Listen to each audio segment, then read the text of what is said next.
Hi everyone, let's go to Pakistan. It's the most awaited trip of the whole year for me. I'm flying via Emirates and right now I'm in the flight and I'm showing you my travel essentials.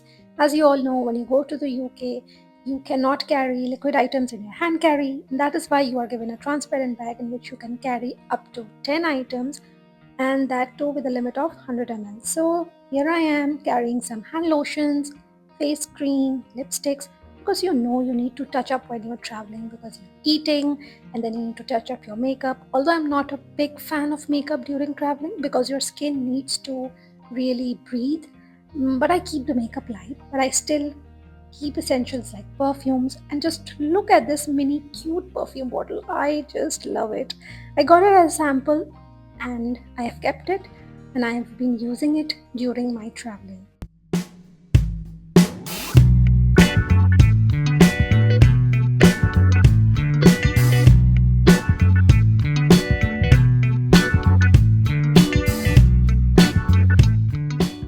Our transit was in Dubai. This is Dubai airport. We have done our first leg of the flight, which was from Manchester to Dubai. And as you know, the terminal is huge and you actually have to walk a lot. We had to travel by train from one terminal to the other. And right now we're going in that train. It was just a 5 minute, even less than that, and we reached another terminal to catch our flight. But before that, of course, I love window shopping and I am going to go in the duty free, test out all the perfumes. And this time we actually bought few dry fruits and chocolates for our friends and family. You know, when you're going home, you need to have lots of gifts, right? And chocolates, I feel they're the best gifts. You cannot go wrong with chocolates.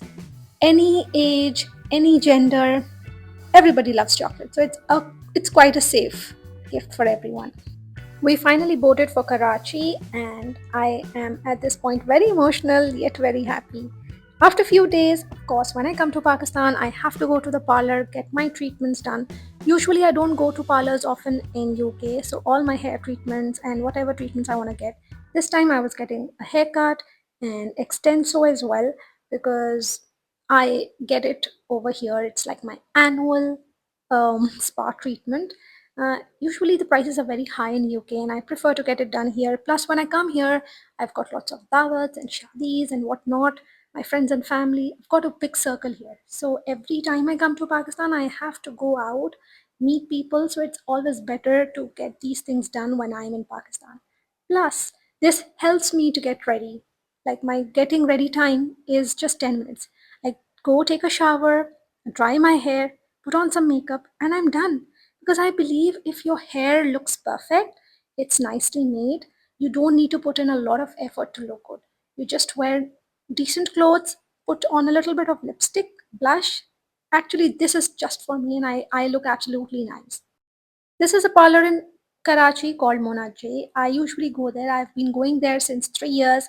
I like their treatments, but this entire treatment, which is Extenso, is an expensive treatment. There was a deal going on, and I got all of this done in 28,000, which is not less.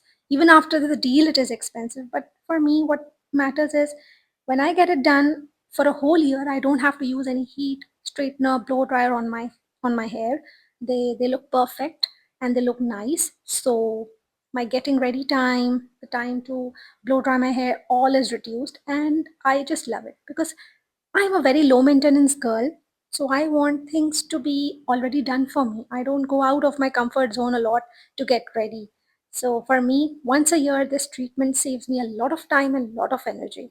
But you have to be ready to spend at least 6 to 7 hours in the parlor.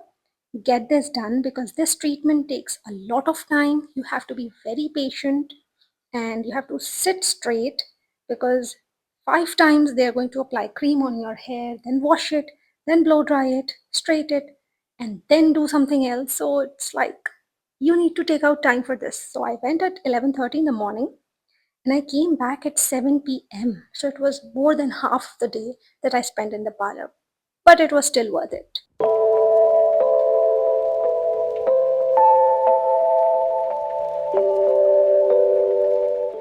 This is actually the third time I'm getting extenso, so I know how to take care of my hair, what not to do, what to do.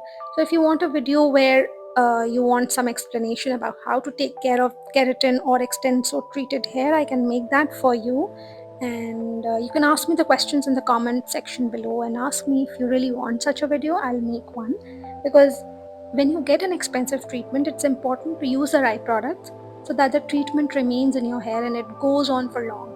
Usually the people at the salon say that this treatment will go on for 6 months, but for my hair it goes on for a year. So I'll tell you how it goes on, how to use the right products, and what things you should absolutely not do with your hair and make sure they look good. Because trust me, this is a very damaging treatment to your hair and you need to take care of it religiously. At this point, the hair looks beautiful, but after I washed it, they turned wavy. And then I complained to the customer service and they were good enough. They told me to come back again and they'll do the treatment for me again. So that way, I like Mona J's support system and their customer service, and I'll definitely go back to them. But right now, you can enjoy my hair and let me know what other videos you want to see and other videos related to Pakistan and traveling and everything, and I'll definitely make that video. I hope you liked today's video, and do send me your questions and let me know what next you want to see.